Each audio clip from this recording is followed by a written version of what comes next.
الحمدللہ رب العالمین الصلاۃ والسلام علی سید الانبیاء والمرسلین اما بعد فاعوذ باللہ من الشیطان الرجیم بسم اللہ الرحمن الرحیم۔ سب سے پہلے میرے تمام سننے والوں کو السلام علیکم ورحمۃ اللہ وبرکاتہ۔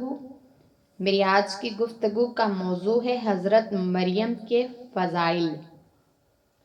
قرآن مجید میں ارشاد الہی ہے وَمَرْيَمَ ابْنَتَ عِمْرَانَ الَّتِي أَحْسَنَتْ فَرْجَهَا فَنَفَخْنَا فِيهِ مِنْ رُوحِنَا، اور عمران کی بیٹی مریم کو مثال بنا دیا جس نے اپنی پارسائی کے مکان کی حفاظت کی۔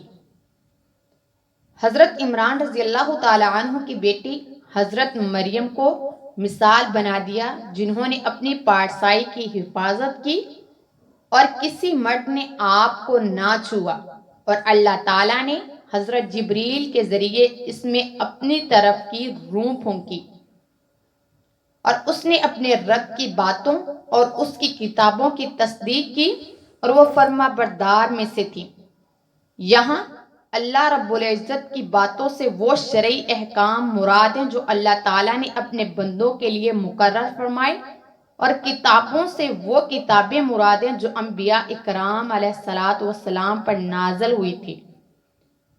حضرت مریم رضی اللہ تعالی عنہ کی یہ فضیلت ہے کہ آپ کے سوا کسی عورت کا نام قرآن مجید میں نہیں آیا۔ نیز آپ کو یہ فضیلت بھی حاصل ہوگی کہ جنت میں سرکار دو عالم صلی اللہ علیہ وآلہ وسلم کی ازواج میں سے ہوں گی۔ نیز حضور پر نور نے آپ کو کامل خواتین میں شمار فرمایا، جیسے کہ حضرت ابو موسیٰ اشعری سے روایت ہے، رسول نے ارشاد فرمایا مردوں میں کامل بہت ہیں، عورتوں میں سے کامل حضرت آسیہ فرعون کی بیوی اور حضرت مریم بنت عمران، اور حضرت عائشہ کی فضیلت عورتوں پر ایسے ہے جیسے سرید کی فضیلت تمام کھانوں پر۔ وآخر دعوانا ان الحمد للہ رب العالمین۔